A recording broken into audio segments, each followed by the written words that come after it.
Českej republiky to robí colná správa.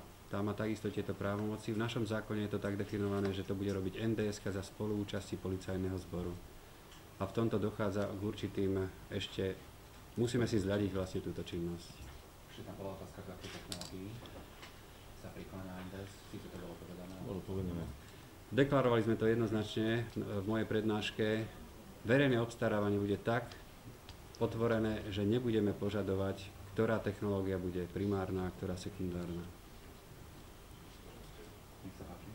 Lukáš Transport, chcem sa spýtať, keď vravíte o 2400 km cestnej siete, ktorá bude spoplatnená, kedy prejde pod vašu správu táto sieť? Alebo budete vyberať mýto aj na cestách, ktoré nebudete správovať? Samozrejme, všetky príjmy z mýta bude dostávať Národná diaľničná spoločnosť. Samozrejme, aj toto je ešte otázka, ktorá nie je legislatívne doriešená. My ešte predpokladáme, že nastanú nejaké rokovania, samozrejme s ministerstvom, tak ako bolo povedané, a ešte bude podstatné aj nariadenie vlády. Čiže ešte je tu niekoľko otázok, ktoré nie sú tu dnešného dňu doriešené. My hovoríme zatiaľ len o našich predstavách, tak ako my si predstavujeme, že by tento systém mohol fungovať. Tak. Ďalšie otázky? Áno, Tomáš Nicné.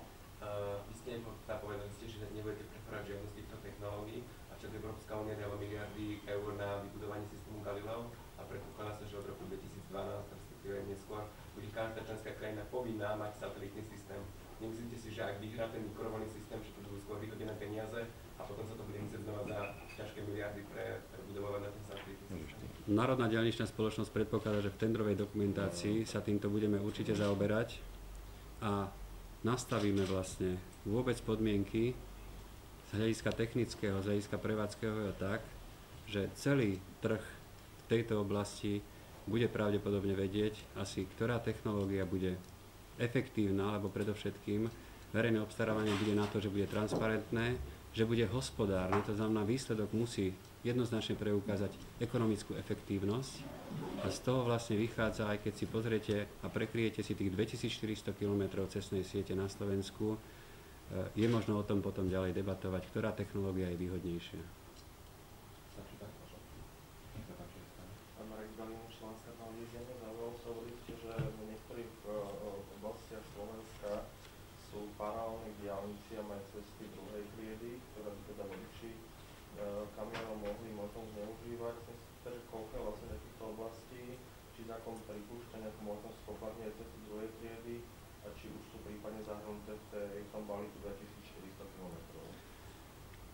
Tak ako som uviedol ten obrázok s paralelnými cestami, ide predovšetkým o považie. Viete, že tam máme diaľnicu.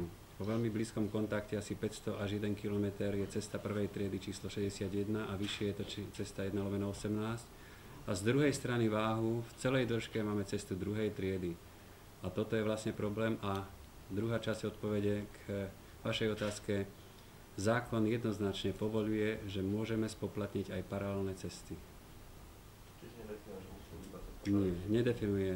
Ráta sa s tým, že v určitých krátkych úsekoch sa nevyhneme, že bude musieť byť spoplatnená aj cesta druhej triedy. A v tom balíku 2400 km už sa uvažuje o tom. Hej.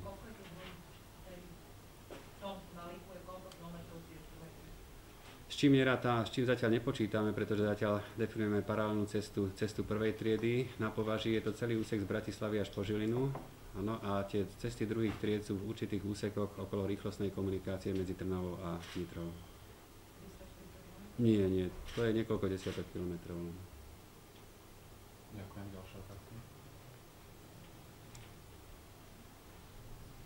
Ešte môžem doplniť, musím predsa len ráta sa s tým v budúcnosti, aby mi to platili aj osobné autá. Samozrejme. Nech sa páči, pravda. Neviem, či ste hovorili tomu poradcovi, ako to je teraz s tým poradcom pre mýto, ak ste ho už vypovedali a ako ďaleko sú tie právne kroky, aké konsekvencie z vypovedania tie zmluvy pre nás vyplývajú pre Slovenskú republiku, koľko vás bude stáť? Národná diaľničná spoločnosť spolupracuje s poradcom Mott MacDonald v oblasti PPP projektov, v ktorej má tento poradca veľmi dobrú povesť v rámci odbornej verejnosti vo svete celkom. Počas spracovávania dokumentácie PPP projektov bola táto zmluva rozšírená o poradenstvo v oblasti elektronického mýta. Ja to hovorím preto, aby sme trošku z tej histórie vedeli presne, o čom hovoríme. Avšak po odovzdaní dokumentácie k elektronickému mýtu od poradcu sa Národná diaľničná spoločnosť rozhodla ukončiť jeho činnosť, nakoľko počas priebehu tendra jeho ďalšia účasť v procese už nebude potrebná. Zmluvu s poradcom uzatváralo predchádzajúce vedenie spoločnosti a preto sú materiály v niektorých častiach filozoficky odlišné od prístupu, tak ako ho vidíme dnes. Nie sú to zásadné rozdiely, ale máme jednoducho inú predstavu o tom, ako by tá dokumentácia mala vyzerať.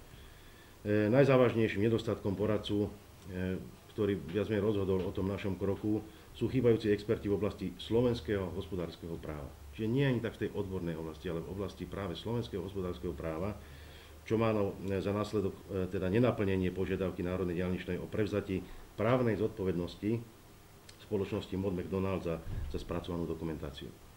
Na základe toho sme sa rozhodli odstúpiť od tej časti zmluvy, ktorá sa týka elektronického mýta, a Národná diaľničná spoločnosť vytvorila multidisciplinárny tím, ktorý intenzívne pracuje na doriešení všetkých zatiaľ otvorených otázok v súvislosti s tendrom a pripravuje tender samostatne. Nevyhneme sa my nejakému poradenstvu v oblasti legislatívy. To musím priznať, všetky ostatné oblasti by sme už mali vedieť si pokryť sami.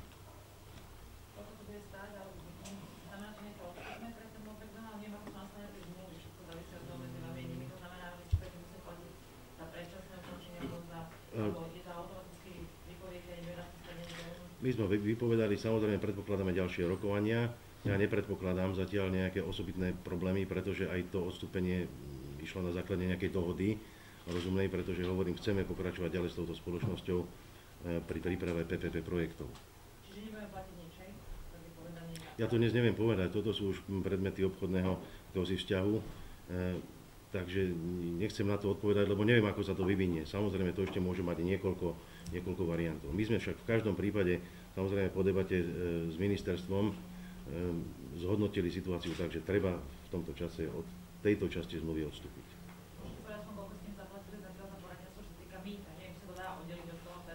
Isto nemôžem vám povedať, pretože je to naozaj vec zmluvy a je to obchodná záležitosť. Ďakujem. Nejaké ďalšie otázky?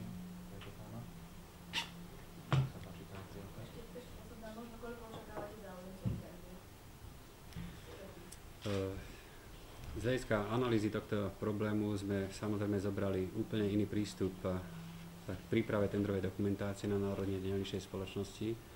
Veľmi pozitívne vôbec z celého sveta boli informácie o tom, že Národná diaľničná spoločnosť ešte pred tendrom rozpráva s jednotlivými spoločnosťami, ktoré sú na strane producentov, čiže výroby základnej technológie, s bankovými inštitúciami, ako aj s veľkými operátormi v tejto oblasti. Predpokladáme, že sa tendra pri otvorení tendra zúčastní 5 až 8 konzorcií.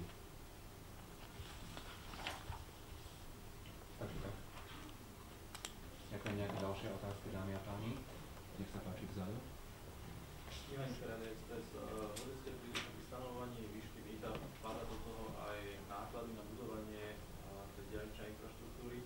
Ak sme sa rozhodli od nákladných aut a pozreli sa na osobné, tak patria do týchto nákladov aj tie, budete do toho počítať aj tie vyvolané náklady, kvôli ktorým sú tie naše diaľnice akože výrazne drahšie ako v niektorých iných štátoch, čiže sa to potom následne premietne aj do ceny mýta pre osobné autá. Nepredpokladáme, tá vaša otázka bola komplexná, ale môžeme jednoznačne deklarovať, že z hľadiska empirických skúseností Slovensko vo výstavbe diaľnic má štatistické údaje, čo stojí výstavba, čo stojí údržba a prevádzka vybranej cestnej infraštruktúry. K tomu súčasne, ako som deklaroval, je vlastne kvantifikovaná aj časť v sadzbe mýta, čo stojí vybudovanie tohto mýta a taktiež čo stojí prevádzka, amortizácia a povieme si technicky aj upgrady tohto systému. Jednu informáciu, ktorú som zabudol ešte možno povedať, predpokladá sa, že tender bude vypísaný na tú komplexnú službu prevádzky elektronického mýta na 10 rokov.